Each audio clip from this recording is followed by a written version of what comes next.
Good morning, everybody. This is Daniel here with Stephen Williford, The Barefoot Defender. and we are headed to Austin. We got started around 6 o'clock this morning, but it was too dark to really do anything, and we were talking it up.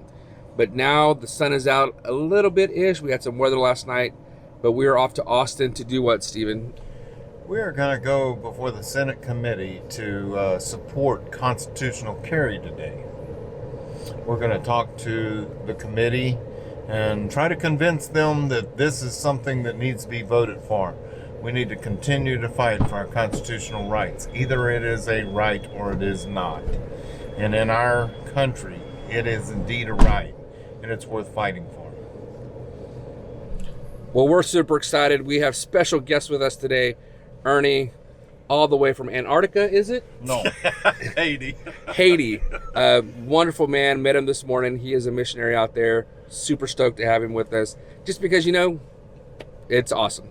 All right, well, we're going to get back on the road, and we will talk with y'all when we get there. Stephen's awesome.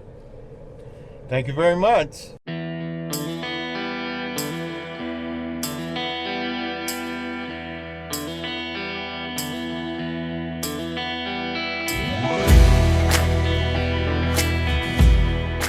Walking up to the Capitol.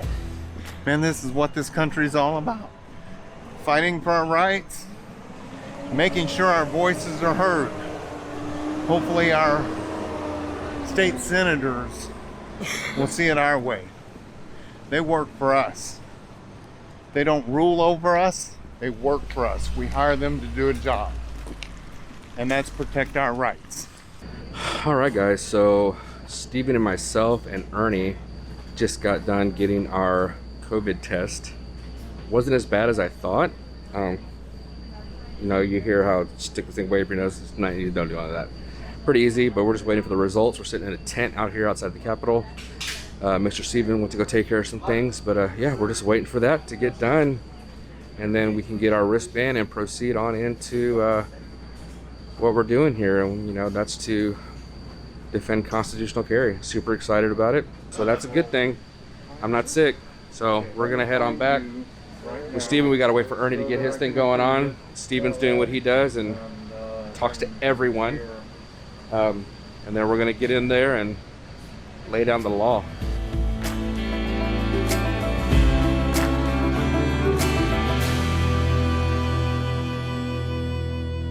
So here we are at the capital of the great state of Texas.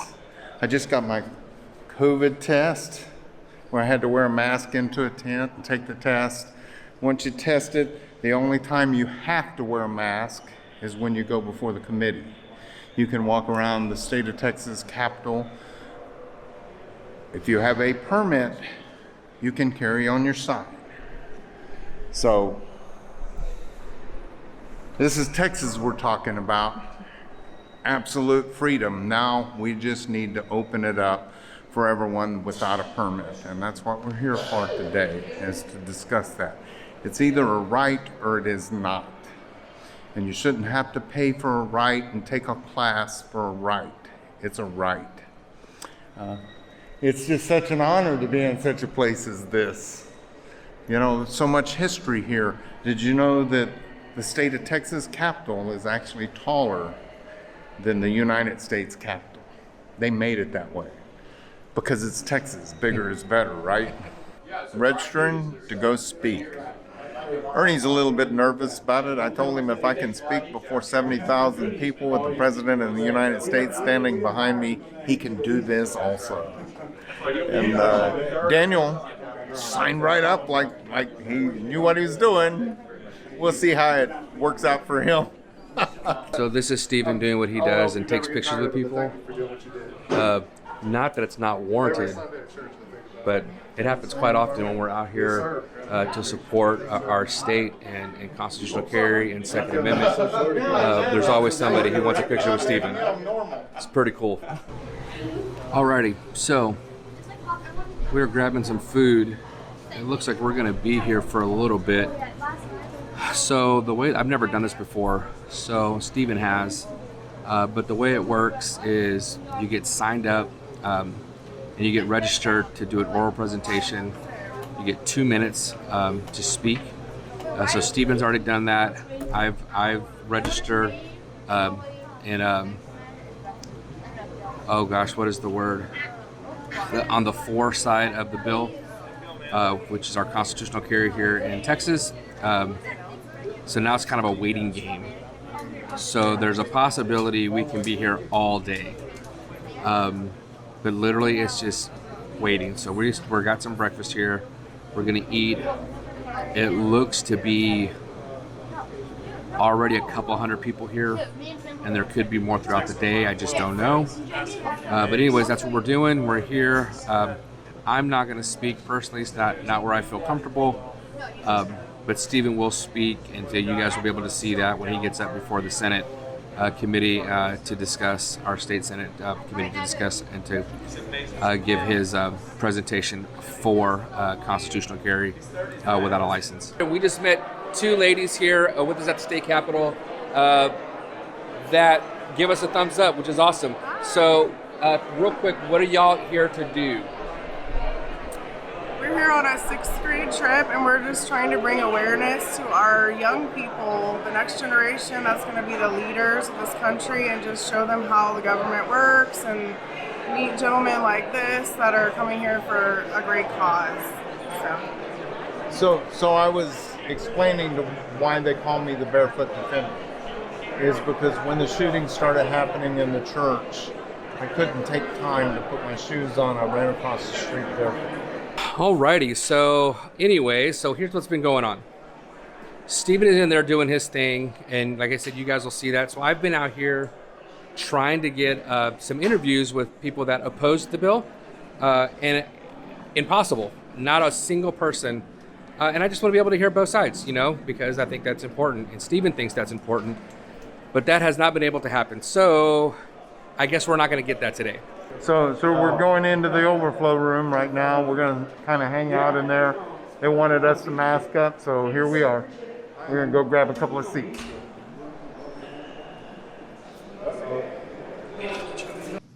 Chair calls Stephen Williford.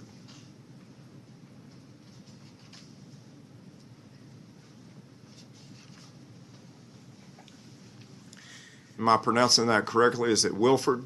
Williford. Williford, got it. I'm Stephen Williford. I represent myself, and I am for this bill.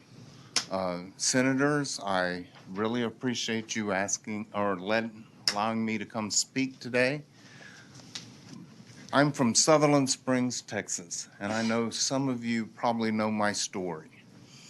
On November 5th, 2017, a madman came into our church and started shooting and killing people within our church. I grabbed my rifle, my AR-15, I ran across the street, and I engaged a shooter. And we had a gun battle. He hit the truck in front of me, the car behind me, and the house behind me. And I put 6 out of 6 rounds on him, ending his murderous spree.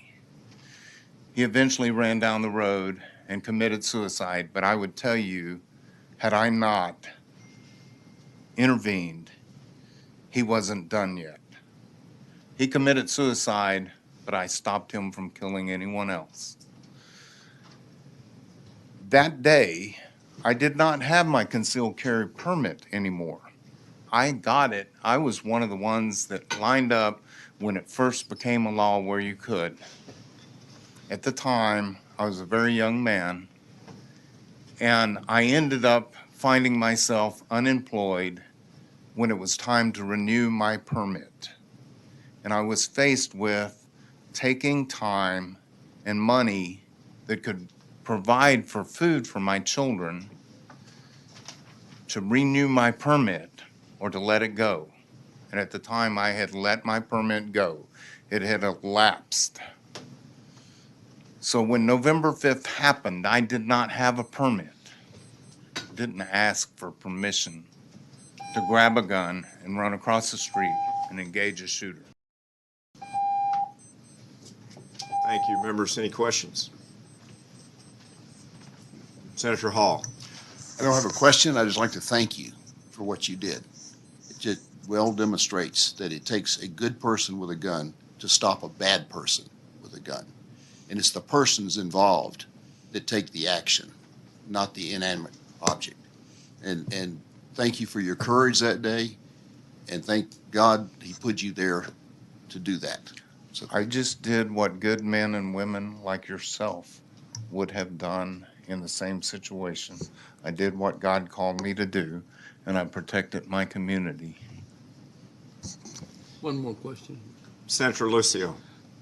Yes, I join my colleagues to thank you for saving lives. The shooter that committed suicide that you stopped from doing additional harm to members of that church, what was the outcome in terms of his person? Did he have a mental problem? Tell us a little bit about him. So That young man he dismembered his infant son's puppy in front of his infant son while the puppy was still alive, trying to get his infant son to stop crying. Obviously, that wouldn't work. After he did that, he beat his infant son until he fractured his skull. He was at that time a member of the Air Force, the United States Air Force. They put him into prison for a year and a half. When he got out, he threatened the superior officers, said, "I'm going to come back in here with a gun and I'm going to kill everybody here." They put him into a mental institution where he escaped. And the Air Force discharged him dishonorably and didn't enter any of that information into the NICS system, the Instant Background Check System.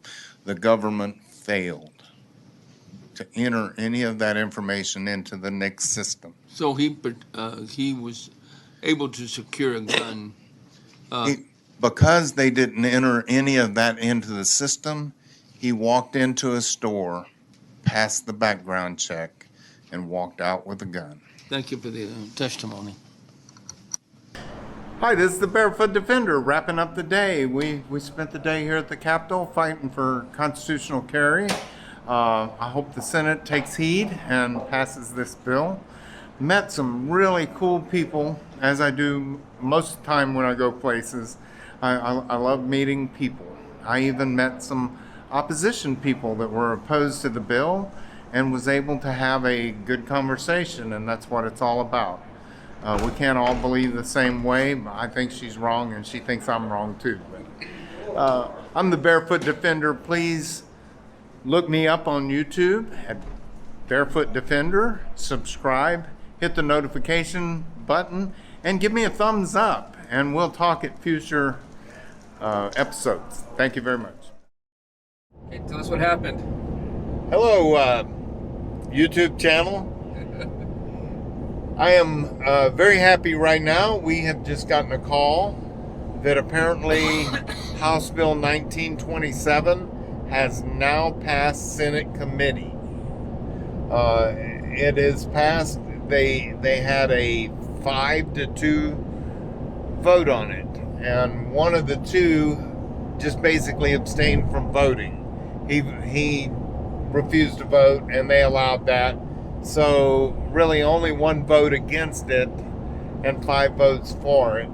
And I've gotten some information that Dan Patrick thinks that he has passed a strong bill now and that it can pass the Senate. Governor Abbott has said that if the Senate passes it and brings it to his desk, he will sign it into law and Texas will have constitutional carry. Woohoo! This is the BareFoot Defender. As always, be safe out there and keep calling senators and congressmen. Make your voice known. Thank you very much.